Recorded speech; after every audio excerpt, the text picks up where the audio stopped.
Hello, welcome to all of you in HBSC classes. आज का जो हमारा टॉपिक है क्लास 10+2 का बिजनेस स्टडी का, वो है हमारे पास नेचर ऑफ मैनेजमेंट। अब हम शुरू करते हैं नेचर ऑफ मैनेजमेंट के बारे में। हमने पिछली क्लासेस में भी नेचर ऑफ मैनेजमेंट के बारे में पढ़ा था कि क्या मैनेजमेंट एक साइंस है, क्या मैनेजमेंट आर्ट है। तो आज हम उससे आगे सीखेंगे अब क्या मैनेजमेंट एक प्रोफेशन है। तो अब पहले जानते हैं कि प्रोफेशन क्या होता है। मीनिंग ऑफ प्रोफेशन, पेशे का अर्थ उस आर्थिक क्रिया से है जो एक विशेष ज्ञान एवं कुशल प्राप्त व्यक्ति द्वारा समाज के विभिन्न वर्गों की निष्पक्ष सेवा के लिए की जाती है। मीन्स इकोनॉमिक एक्टिविटी क्या होती है, जो भी पैसे कमाने के लिए या मनी अर्न करने के लिए जो भी एक्टिविटीज़ ह्यूमन बीइंग द्वारा परफॉर्म की जाती हैं वो होती हैं इकोनॉमिक एक्टिविटीज़। और इस इकोनॉमिक एक्टिविटी होने के साथ साथ जो हमारा प्रोफेशन है उसके लिए एक सबसे ज़्यादा क्या होना ज़रूरी है, एक स्पेशल काइंड ऑफ नॉलेज। मतलब उस व्यक्ति को एक ज्ञान होना चाहिए जिस ज्ञान के आधार पर, जिस नॉलेज के आधार पर वो बाकी लोगों को सर्विस प्रोवाइड करता है। इसके बाद हम आते हैं डेफिनेशन ऑफ प्रोफेशन पर। अब डेफिनेशन जो है इसकी अलग अलग राइटर्स ने अलग अलग दी है। हमारे पास यहाँ एक डेफिनेशन है, पेशा वह व्यवसाय है जिसके अंतर्गत एक व्यक्ति विशिष्ट ज्ञान प्राप्त करके दूसरे व्यक्तियों को निर्देशन, मार्गदर्शन एवं परामर्श देता है। ये जो डेफिनेशन है किसने दी है? वेबस्टर ने। आपके पास 2-3 राइटर्स की जो डेफिनेशंस होती हैं बुक में दी हुई हैं, आप कोई भी डेफिनेशन उसमें से ले सकते हो। उसके बाद आता है प्रोफेसर डाल्टन। ई फिनलैंड ने भी जो पेशा है उसकी 5 विशेषताओं के बारे में बताया है। यही 5 विशेषताओं के आधार पर हम देखेंगे कि क्या प्रबंध इनके आधार पर पेशा है या नहीं है। अगर ये विशेषताएं प्रबंध में पाई जाती हैं पेशे की, तो फिर हम कह सकते हैं कि जो मैनेजमेंट है वो एक प्रोफेशन है। अगर ये फीचर या विशेषताएं अगर नहीं पाई जाती तो फिर ये प्रोफेशन नहीं है। फर्स्ट उन्होंने कौन सी फीचर बताई है? फर्स्ट है विशिष्ट ज्ञान एवं तकनीकी कौशल का होना, the existence of a body of specialise of knowledge of techniques. ये है फर्स्ट फीचर। सेकंड है प्रशिक्षण एवं अनुभव प्राप्त करने की औपचारिक व्यवस्था, formalised method of acquire training and experience. ये सेकंड फीचर बताई गई है। उसके बाद थर्ड फीचर है the establishment of representative organisations with professionalism, पेशे का विकास करने के लिए एक प्रतिनिधि संस्था।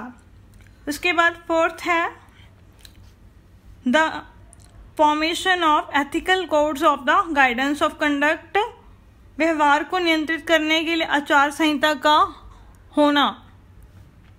और लास्ट फिफ्थ फीचर है priority of service over the desire of monetary reward, आर्थिक सेवा के स्थान पर सेवा भावना को प्राथमिकता देना। ये जो 5 फीचर्स मैंने अभी आपको बताई हैं ये ब्रीफली बताई हैं। अभी आगे हम इसे डिटेल में पढ़ेंगे कि ये 5 फीचर्स जो हैं, ये 5 फीचर्स जो दे रखी हैं हमारे पास, इसमें क्या क्या उन्होंने बताया है और क्या क्या ये विशेषताएं प्रबंध में पाई जाती हैं। फर्स्ट हम करते हैं विशिष्ट ज्ञान एवं तकनीकी कौशल, body of specialized knowledge and techniques. अब जो पहली फीचर है प्रोफेशंस की वो क्या है कि पेशेवर व्यक्ति में विशिष्ट ज्ञान एवं कौशल होना चाहिए। वो क्या कह रहे हैं कि जो प्रोफेशनल पर्सन है उसके पास स्पेशल काइंड ऑफ नॉलेज होनी ज़रूरी है। नॉर्मल जो एक व्यक्ति है, एक साधारण व्यक्ति है, वो जो काम करता है हम उसको प्रोफेशन नहीं कह सकते क्योंकि उसके पास स्पेशल काइंड ऑफ नॉलेज नहीं होती। अब हमने डॉक्टर बनना है तो डॉक्टर बनने के लिए क्या होना चाहिए? डॉक्टर की जो फील्ड है MBBS उसका हमें ज्ञान होना चाहिए। अगर हमने लॉयर बनना है तो लॉयर के लिए हमारे पास लॉ की क्वालिफिकेशन होनी चाहिए, तो उसके बिना हम इसे प्रोफेशन नहीं कह सकते। तो अब ये देखते हैं कि मैनेजमेंट में ये फीचर है या नहीं है। मैनेजमेंट के जो प्रिंसिपल्स हैं वो भी जो रूल्स हैं एक्सपेरिमेंट्स पर बेस्ड हैं, और जो मैनेजर्स होते हैं उन्हें भी विशिष्ट ज्ञान और चातुर्य की आवश्यकता पड़ती है, यानी जो मैनेजर्स हैं उनके पास भी ये स्किल्स होनी ज़रूरी हैं, उसके बिना वो भी सक्सेसफुल नहीं हो सकते। तो इस बेस पर क्या कहा जा सकता है कि मैनेजमेंट एक प्रोफेशन है, यानी ये विशेषता पेशे की प्रबंध में पाई जाती है। सेकंड है प्रशिक्षण एवं अनुभव प्राप्त करने की औपचारिक व्यवस्था, formalise method of acquiring training and experience. अब सेकंड फीचर क्या कहती है हमारे पास कि जैसे प्रोफेशन होता है, जो प्रोफेशनल पर्सन्स होते हैं उनके लिए ट्रेनिंग और एक्सपीरियंस उनको लेने के लिए औपचारिक व्यवस्था की जाती है, यानी स्कूल कॉलेज उस तरह के जो संस्थान हैं वो खोले जाते हैं जहाँ पर वो जाकर इस चीज़ की ट्रेनिंग ले सकते हैं। तो इसी प्रकार जो हमारी मैनेजमेंट है आज के टाइम में बहुत सारी जो ऑर्गेनाइजेशंस हैं, संस्थाएं हैं, वो इसकी ट्रेनिंग प्रोवाइड करवा रही हैं। आप कहीं पर भी जाकर उन संस्थानों में इसकी ट्रेनिंग ले सकते हैं और एक अच्छे मैनेजर बन सकते हैं। और इस बेस पे हम कह सकते हैं कि जो मैनेजमेंट है वो प्रोफेशन है, क्योंकि इसकी जो सेकंड फीचर है कि जो फॉर्मल मेथड्स ट्रेनिंग के हैं वो अवेलेबल होने चाहिए और ये मैनेजमेंट के लिए अवेलेबल होते हैं। तो इस बेस पर हम कह सकते हैं कि management is a profession. Third हमारे पास आती है प्रतिनिधि पेशेवर संघ का होना, establishment of representative professional associations. पेशे की जो तीसरी विशेषता है वो क्या कहती है कि इसका एक प्रतिनिधि संघ होना चाहिए, यानी इसकी एक प्रोफेशनल एसोसिएशन होनी चाहिए। अब ये प्रोफेशनल एसोसिएशन क्या काम करती है? फर्स्ट, अपने सदस्यों के व्यवहार को नियंत्रित करती है, यानी जो भी मेंबर इसमें काम करते हैं उनके ऊपर इसका कंट्रोल होता है। सेकंड, अपने सदस्यों की न्यूनतम योग्यता निर्धारित करना, जो भी मेंबर इसमें होते हैं इस फील्ड में, तो वो उसके लिए जो मिनिमम क्वालिफिकेशन चाहिए होती है वो भी कौन डिसाइड करता है?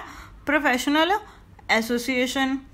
थर्ड, अपने सदस्यों की छवि पेशेवर रूप में बनाना, यानी उनको प्रोफेशनल बनाती है उनके काम से, वो कौन बनाती है? Professional association. फोर्थ, पेशे में प्रवेश को नियमित करना। अब जो हर कोई व्यक्ति है वो पेशेवर नहीं बन सकता, तो इसके लिए भी जो प्रोफेशनल एसोसिएशंस है कुछ रेस्ट्रिक्शंस लगाती है, हर व्यक्ति को उसमें आने से रोकती है, यानी जो ऊपर कुछ गाइडेंस या कुछ रूल रेगुलेशन जो बंदे फॉलो करते हैं वो ही सिर्फ क्या बन सकते हैं? प्रोफेशनल बन सकते हैं। तो जैसे लाइक एज वकालत के लिए बार काउंसिल ऑफ इंडिया बनी हुई है, चिकित्सा के लिए यानी मेडिकल के लिए मेडिकल काउंसिल ऑफ इंडिया है, अकाउंटेंसी के काम के लिए इंस्टीट्यूट ऑफ चार्टर्ड अकाउंटेंट्स है।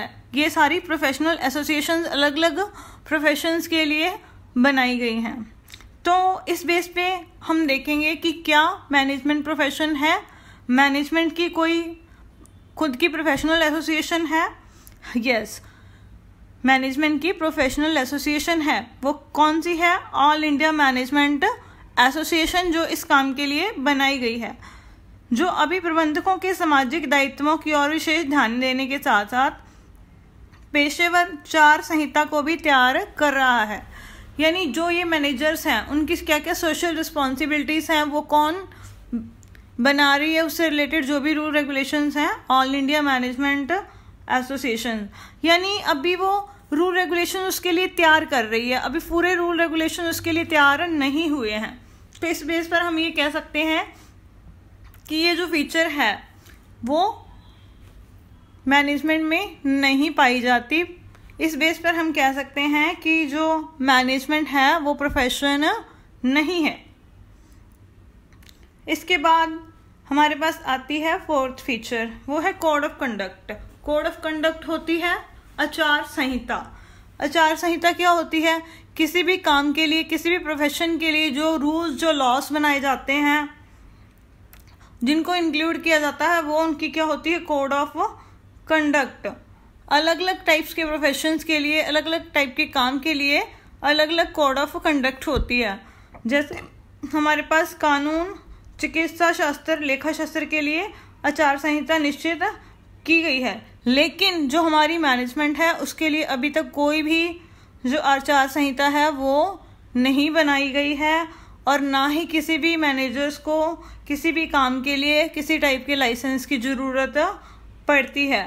तो मीन्स अभी यहाँ पर मैनेजमेंट की कोई भी आचार संहिता नहीं है, यानी कोई भी कोड ऑफ कंडक्ट नहीं है। तो इस बेस पर हम क्या कहेंगे कि management is not a profession. उसके बाद लास्ट फीचर है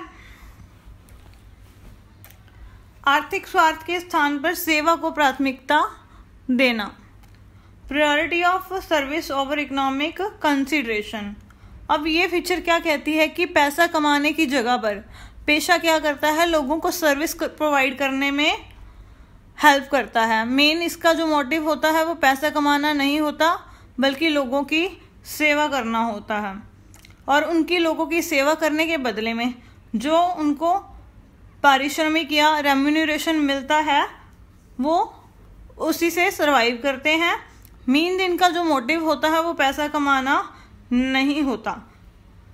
और इसके बाद हम ये कहेंगे कि जो मैनेजमेंट है उसके भी जो रूल रेगुलेशंस हैं वो अभी बन रहे हैं, तो जो मैनेजर्स की जो सोशल रिस्पॉन्सिबिलिटीज़ हैं उसके ऊपर अभी ध्यान दिया जा रहा है, बहुत ज़ोर दिया जा रहा है कि वो लोगों को अच्छी से अच्छी सर्विस क्या करें, प्रोवाइड करवाएं। सिर्फ अपनी जो मनी अर्न करना उनका मोटिव ना हो। तो यानी ये जो फीचर है वो मैनेजमेंट में पाई जाती है। तो अब हमने टोटल 5 फीचर्स जो हैं प्रोफेशंस की जो फीचर्स हैं पढ़ी, और इसमें से कुछ फीचर्स जो हैं वो मैनेजमेंट में पाई जाती हैं और कुछ फीचर्स जो अभी मैनेजमेंट में नहीं पाई जाती। तो इस बेस पर हम क्या कह सकते हैं कि जो हमारा प्रबंध है वो पेशे की कुछ विशेषताओं को तो पूरा करता है और कुछ विशेषताओं को पूरा नहीं करता। तो हम ये कह सकते हैं कि जो मैनेजमेंट है वो कम्प्लीटली एक प्रोफेशन नहीं है, बल्कि धीरे धीरे एक प्रोफेशन की फॉर्म में अभी इसका विकास हो रहा है। तो अभी ये कम्प्लीटली प्रोफेशन नहीं है। तो इसी के साथ हमारा आज का जो टॉपिक है वो कंप्लीट हो गया। इसके बाद हम नेक्स्ट वीडियो में करेंगे लेवल ऑफ मैनेजमेंट। अगर आपको इस टॉपिक में कोई भी प्रॉब्लम है या क्वेरी है तो आप नीचे कमेंट्स में जाकर मुझसे पूछ सकते हैं। Thank you.